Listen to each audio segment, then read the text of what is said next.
if you're a softball player or a softball athlete and you are looking for a new glove or trying to determine if you have the right glove for your game, I just wanted to take a few minutes here and share kind of on what I think is a really important topic, which is gloves for the game of fast pitch.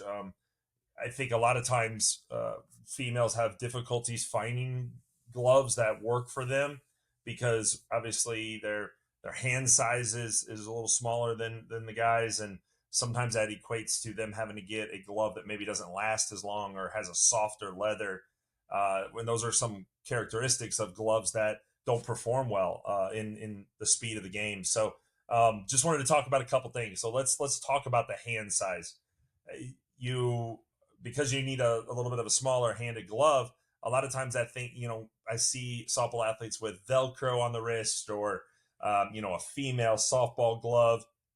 The reality is that you should just purchase a high end baseball glove, and most of them have what I would call kind of the hand tighteners or the places where you can make that strap.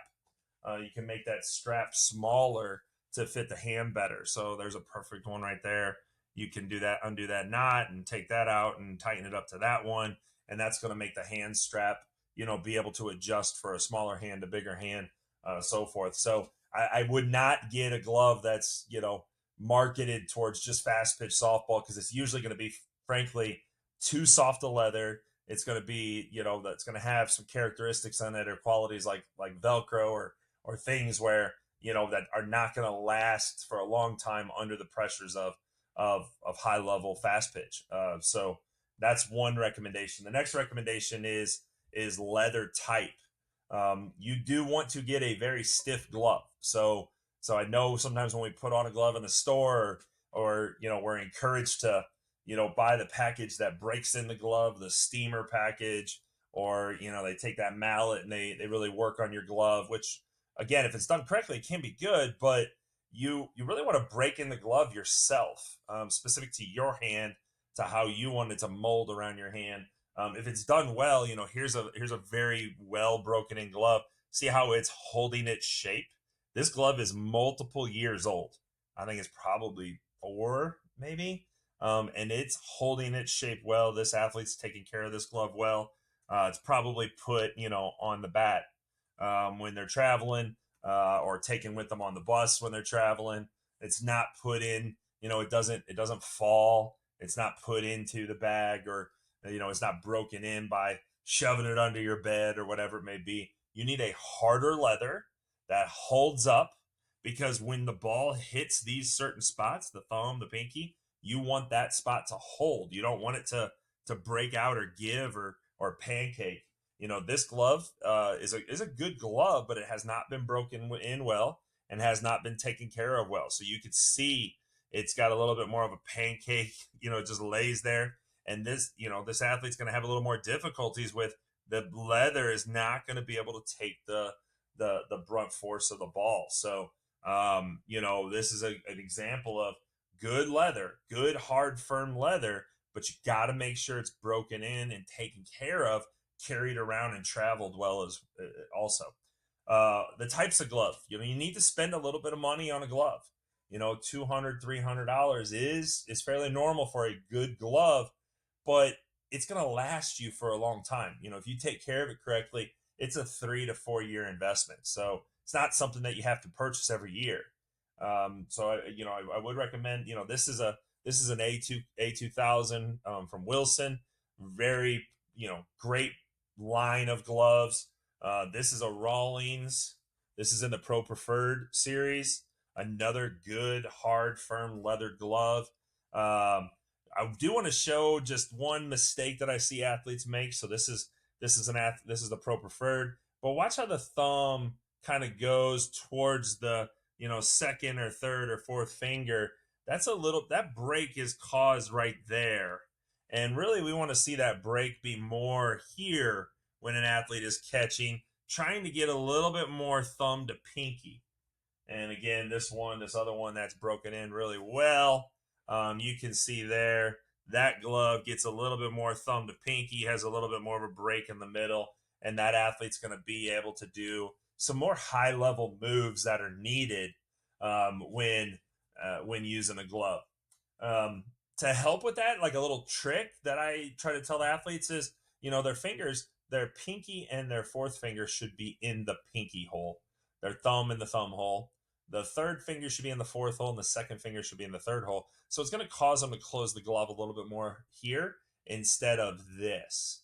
We don't want that. We want a little bit more pinky and fourth finger to thumb, which will cause that kind of flare there. You can see that flare, pinky and thumb flare. That's going to put the ball into a more consistent spot in the pocket. So, yeah, what did we talk about? We talked about the hand, getting something that's got an adjustable with the strings of the glove, not necessarily Velcro or anything of that nature. We talked about harder leather. Oh, let's talk about size. So when you purchase a glove, you can always tell the size by looking in the thumb or the pinky. This one is an 11.5 inch, and this one is a 11 3/4. You really should live somewhere between 11.5, 11 3/4, maybe a 12 for softball. If you're only an outfielder or only a pitcher, like maybe 12 is comfortable for you in softball because you can enclose on the ball a little bit more. But really 11.5, 11 3/4 from like the age of 13 or 14 and up, you're going to live in that size for your whole career. And, I do know some college athletes might try to go down to 11 1/4 when they play like middle infield, shortstop. They're trying to get rid of the ball sooner. So they want to be able to transition it faster. That may be a reason why they want to get a smaller glove. But I know, young athletes, like, we're marketed to like get the Jenny Finch 13-inch pink glove, softer leather. That glove is going to break down so fast. It's not going to be conducive at all to sort of high level softball. So the more you move up in the game, you're going to have to get into a good line of Rawlings or Wilson. I mean, great glove manufacturers that have hard, firm leather. They have adjustable hand strings that you can adjust to make sure it fits your hand and get it in the appropriate size, 11.5, 11 3/4, something in that area. I think that's it. I'm trying to think if there's anything else. I know for softball athletes that I train, I'm constantly having conversations to push you to get into a good glove, and it's such an important part of the game. The game is so fast. The ball is bigger. It's thrown harder. It's hit hard, short distances. Like athletes have to get comfortable doing one-handed moves, and they're not going to be comfortable doing one-handed moves if their glove is not supporting them. It's too heavy, or it's breaking down when the ball hits it. It's bobbling out of there. So then you end up seeing athletes try to do everything two-handed, but that slows down the way that they can play the game. So, I just wanted to take some time, share on the importance of gloves for the game of fast pitch and female athletes. I think you need to really take your time and get into a good advanced level glove that's going to let you take your game to the next level. Last thing, I did forget one thing.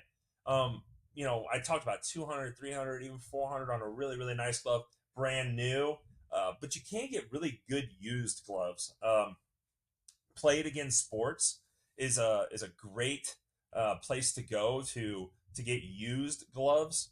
I know they have a really good trade-in program. So if a player's changing positions or wants to get a little bit smaller or bigger or whatever it may be, like check out a place like Play It Again Sports to see if they have a used one that would help you cost wise, but then also help you get into something that is maybe a new fit for you. So again, just wanted to share on gloves. If you have any questions, I'm Brett Swip, and you can get a hold of me on social media and reach out and ask any questions. And I'd love to help you get your athlete into an appropriate glove so they can compete at the highest level.